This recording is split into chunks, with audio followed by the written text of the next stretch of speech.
Alright, so here's where we're at with the Sky Garden. Got 28 sites.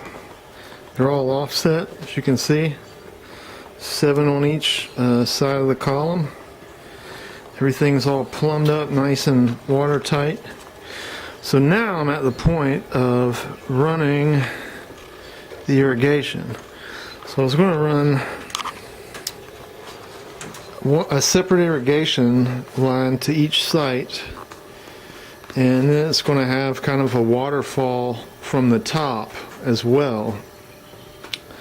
So where I'm stuck at now as to which is the best course of action is, I got these guys. These are a 9-way splitter, and they each have controllable flow valves, which is nice, so nothing volcanoes, and I can have it dialed in right. So I got my water pump, so it'll come out here, and there's a T, one for each side for these, and then each smaller 1/4 inch irrigation line, one will be ran to each site.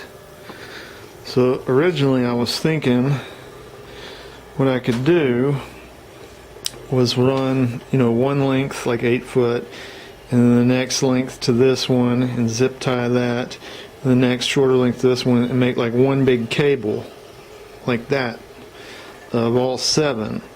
And then the remaining 2 lines would come up here to a platform where this is going to be dammed off kind of inside, and it's going to be like a shower, like drilled out like a shower like the other dudes.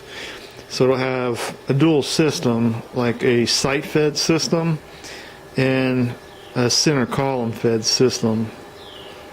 One or the other might have been sufficient, but if you can have both, go for it. That's my thinking, at least for now, and I could always dam those off if I decided I didn't need them later. So the net pots, now, these are totally removable. They're not like before where they popped in and they would get stuck and all that junk, so you can totally take these out.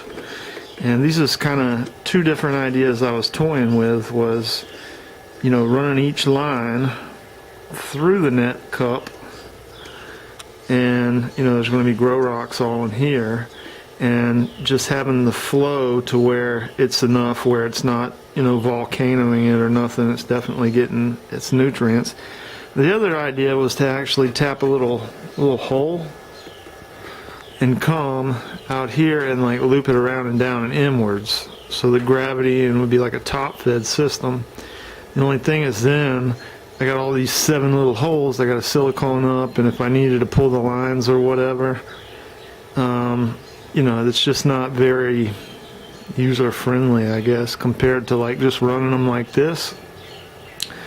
I was also thinking if I could just make one long one with a bunch of very small plastic T-fittings, so it'd be like one line, because it's going to kind of be getting crowded with like 7 lines zip tied together, so there'll be 1, 2, 3, 4 different cables going down into the reservoir.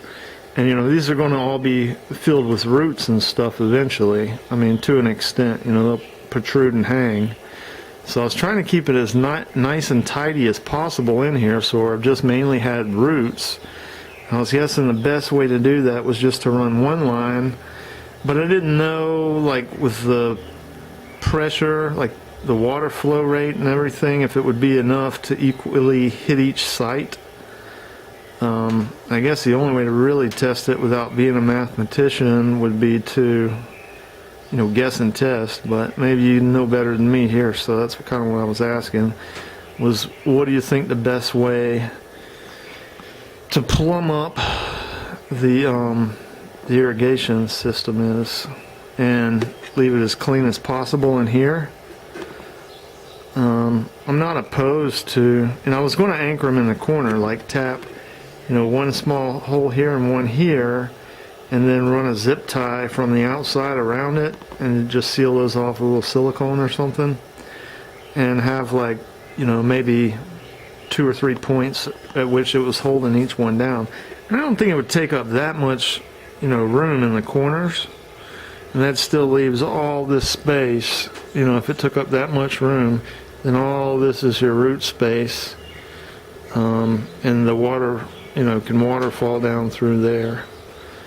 So I don't know, maybe you know something, or you have an idea or something. It's coming along. Took a little bit longer than I thought it was going to, but it's looking nice. So there you have it.